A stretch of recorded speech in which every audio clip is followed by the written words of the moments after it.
Fala pessoal, aqui quem fala é o Vini, sejam bem-vindos a mais um vídeo e este é mais um vídeo de resultados, dessa vez para trazer cada um dos resultados do UFC Mackenzie Dern vs Angela Hill. Mas antes de começar, eu queria avisar você que não me segue lá no Instagram que você perdeu uma baita oportunidade. Por quê? Eu postei lá nos stories uma aposta múltipla que eu fiz para esse card, uma aposta que inclusive estava lá no perfil da MMA Power Bets, que é um perfil onde eu, o Rafa do MMA Hoje, o Gustavo do Knockout Stars, a gente tem o nossos palpites lá, e lá são publicados alguns palpites, muitos, né, na verdade a maioria, é exclusivo para assinante, mas a gente sempre coloca um na faixa ali, e esse na faixa que postaram, a gente postou no MMA Power Bets, e eu postei nos meus stories, deu certo, era uma múltipla envolvendo os 3 brasileiros do card, e quem fez ela, teve gente que fez lá e já comentou comigo no direct, fez mais de 4 vezes o dinheiro que colocou. Então, se você tem a sua conta na stake, se você já usou o link que fica aqui no comentário fixado, abriu sua conta e seguiu lá o palpite, você dessa vez se deu bem. Então é isso, né? Não esquece de conferir lá a MMA Power Bets no Instagram. Então vamos lá, falar das lutas, como foi? Primeira luta a gente teve no meio médio o Themba Gorimbo vencendo o Takashi Sato na decisão unânime, uma luta bem mais ou menos, né? Bem chatinha ali, muito agarrada, muito truncada, né? Depois na segunda luta, peso mosca, aí já ficou bom. A gente teve a primeira brasileira, a Natália Silva, vencendo a Vitória Leonardo por nocaute no primeiro round, com 2 minutos e 58 segundos. Eu já tinha falado da Natália aqui quando ela venceu a outra luta, né? Taekwondo muito bom, chuta muito fácil, ela chuta com a perna da frente com muita facilidade e não só chuta, ela tem um boxe muito bom, mãos pesadas também, então ela conseguiu aí, como esperado, né, ela era a maior favorita do card, conseguiu passar o carro. Na próxima luta, categoria peso leve, a gente teve o Chase Hooper contra o Nick Fior, o Chase Hooper venceu ali na decisão, luta muito boa também, muito movimentada, Chase Hooper muito bom na luta agarrada, Nick Fior também, então teve muita transição ali, só que o Chase Hooper conseguiu conectar muito mais golpes no geral, então conseguiu aí uma bela vitória, uma luta bem legal, né? A primeira foi chatinha, mas as outras duas foram boas. Depois a gente vai pro peso pesado, a gente teve o brasileiro Rodrigo Nascimento vencendo o Ilir Latifi na decisão dividida, uma luta ok, não vou dizer que foi uma luta chata, não acho que foi chata, geralmente as lutas do Ilir Latifi, quando ele cansa e tal, ficam chatas, né? Mas essa eu não achei que foi chata, não. Teve ali as 2 quedas, momentos ali de tensão, né? O brasileiro realmente precisava tomar cuidado com o wrestling e tal, Parrumpinha, como sempre, na minha opinião, foi muito bem ali, deu as instruções, na minha opinião, que estavam corretas, né? Eu concordo com o que foi dito, não só por ele, mas pelo resto da equipe, alertando sempre pro wrestling, alertando, né, para usar os uppers, porque o Latifi estava abaixando muito a cabeça, avisando quando o Rodrigo Nascimento ali abaixava a mão, né, a mão direita, dava um espaço ali na guarda. Então, gostei bastante, tanto da atuação, do plano de jogo e da atuação do Rodrigo Nascimento, quanto do próprio corner, né, o trabalho ali foi bem feito. O Ilir Latifi, muitas vezes pode parecer um cara que, não é tão duro e tal, mas é sim um cara complicado, é um cara forte, um cara baixo, tem um wrestling muito bom, entrada de queda muito rápida, e o gás dele tava melhor nessa luta do que nas outras, porque nas outras ele morria no gás muito mais fácil do que isso, né? Depois, no meio médio, tivemos o Gilbert Urbina contra o Warren Coase. Eu não lembro como que pronuncia, Coase, acho o nome dele, enfim, não lembro a pronúncia, mas quem venceu foi o Gilbert Urbina por nocaute no segundo round, com 2 minutos e 55. Luta legal também. Aliás, o card, no final das contas, minha expectativa era baixa, mas foi bem legal, né? A gente teve depois, na categoria peso palha, Karolina Kowalkiewicz, que era a favorita, levemente, vencendo a Vanessa Demopoulos por decisão unânime, colocou um bom volume de golpes, muito mais ágil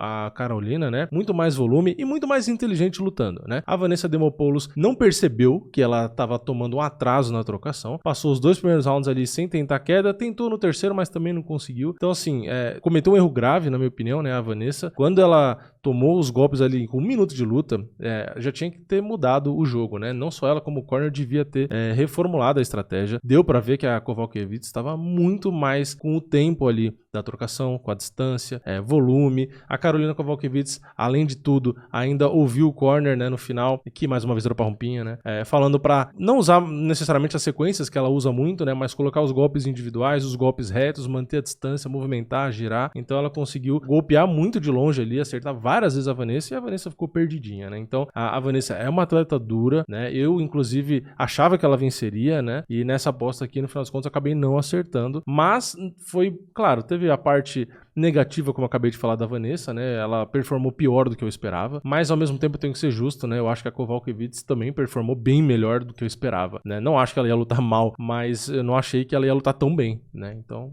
foi bem aí, luta legal também. Depois, peso leve, tivemos o Vyacheslav Borshchev contra o Mahesh, e a luta foi muito legal também. Quem venceu foi o Borshchev por nocaute no segundo round, com 2 minutos e 37. Tivemos muitos nocautes nesse card, né? E então você que não assistiu, sim, você perdeu muito nocaute legal. Nessa luta a gente teve o Borshchev aí com muito mais volume, aplicou 3 knockdowns, ele acabou tomando um dedo no olho feio ali, eu achei que a luta ia acabar, ele pediu pra continuar, deixaram ele continuar, mas ele não tá enxergando nada, né? Começou a fechar o olho, enfim, depois que acabou a luta ele falou que não tava vendo nada, né? Só que durante a luta ele não queria falar porque ele queria lutar, né? Ele não queria que a luta fosse interrompida, então ele conseguiu lutar do mesmo jeito, venceu bem por nocaute, aplicou 3 knockdowns, como eu falei, e ainda ganhou bônus de performance. Então, Borshchev, que precisava da vitória, né? Vinha de 2 derrotas, se eu não me engano, conseguiu aí uma bela luta, uma bela performance e ainda embolsou a grana do bônus. Então, luta legal também. Depois, também no peso leve, a gente teve o brasileiro Diego Ferreira vencendo o Michael Johnson por nocaute também, muito nocaute, como eu disse. No segundo round, 1 minuto e 50, o brasileiro passou alguns sustos ali no primeiro round. O Michael Johnson, que tem a mão muito pesada, tava muito rápido, tava respondendo tudo com uma agilidade absurda, né? Dá medo o primeiro round do Michael Johnson, né? Por mais que ele tenha perdido algumas lutas recentes e tal, o cara é extremamente perigoso. Se pega a mão dele ali no começo, principalmente no primeiro round, meu, é difícil de absorver, né? Mas o brasileiro também não fica muito atrás, né? Ele conseguiu no segundo round achar um golpe com muita potência na pontinha ali, quase que de raspão no queixo do Michael Johnson, que é a fórmula ideal para nocautear, né? Para apagar o adversário. Michael Johnson caiu duro ali, né? A perna, o pé dele ficou tudo enrijecido assim, né? Dá até uma impressão ruim, né?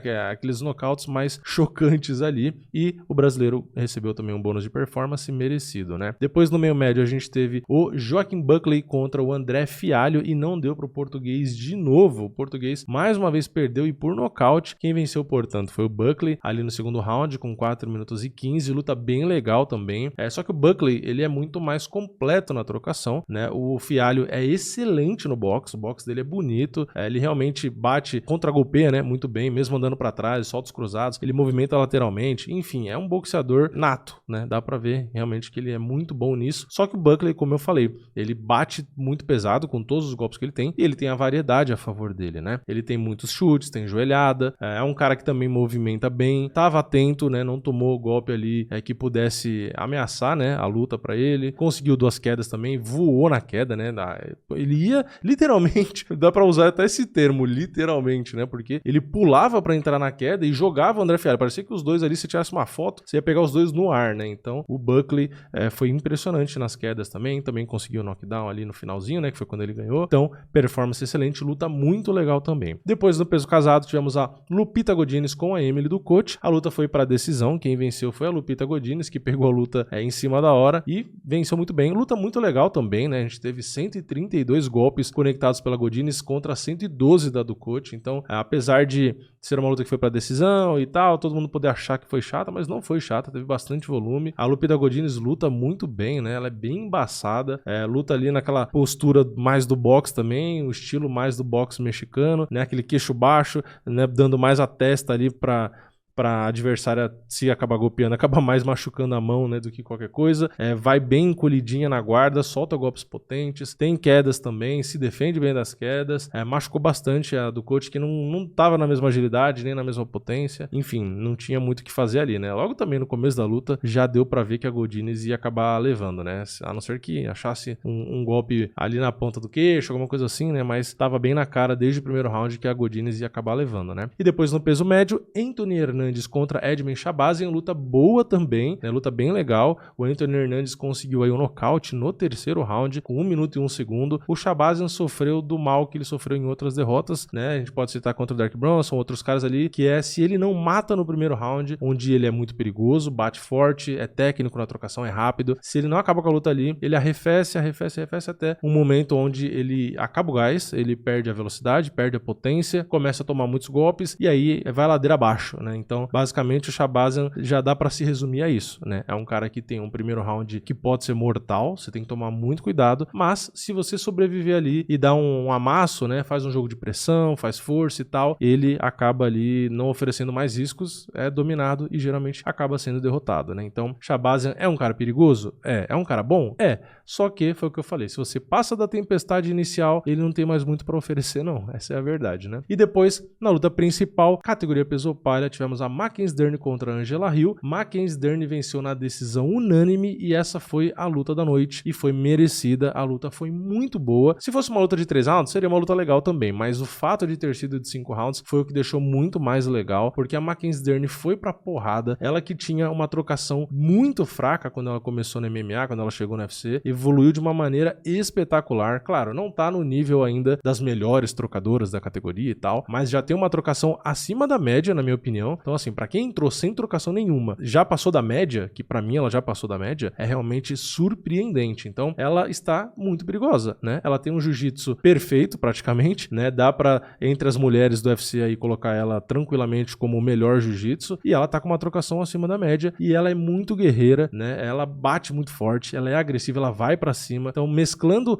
a potência dos golpes dela com o volume, com essa agressividade, a adversária fica ali perdidaça, né? Dá medo, porque você não sabe o que fazer. Ah, eu tenho que defender a queda porque a Mackenzie é muito boa no chão, mas aí vem a pedrada. Aí você toma a pedrada, você fala, meu, eu tenho que me defender aqui, senão eu vou ser nocauteada. Aí vem a queda. Então, tipo, tá difícil lutar contra a Mackenzie, ela tá muito bem, tá evoluindo bastante. Não tem mais aquele problema de gás, aparentemente. O gás durou muito bem. Antigamente ela dava uma cansada, o gás durou, né? A Angela Hill é muito guerreira, também merece destaque, se defendeu de várias finalizações, posições ali que muitas teriam, né, desistido, né? Enfim, conseguiu fazer boas defesas e tal, mas sucumbiu aí, né? Realmente a Angela Hill, mesmo tendo um gás muito bom, resistência física, é uma boa trocação, sendo uma atleta bem dura, a Mackenzie conseguiu ainda assim lutar 25 minutos e, na minha opinião, passar o carro. Então a Mackenzie me surpreendeu. Não imaginava que ela ia lutar tão bem por tanto tempo e ser perigosa em todas as áreas. Então, sinceramente, se a Mackenzie mantiver essa evolução, ela chega assim ali no topo da categoria e disputando cinturão ali e tal, enfim, eu acho que ela oferece risco pra qualquer uma. Se a Mackenzie mantiver esse nível e quem sabe evoluir, ela tem tudo pra vencer qualquer nome que tiver ali, né? Então, realmente, Mackenzie dessa vez tá de parabéns, né? Quando começou, né, aquela coisa, a gente criticava a trocação e tal, muito exposta, bababá, tinha o que criticar, mas quando tem que elogiar, tem que elogiar. Mackenzie, na minha opinião, voou e mereceu com certeza o bônus, assim como a Angela Hill também mereceu, porque apesar de ter perdido feio, né, a luta, ela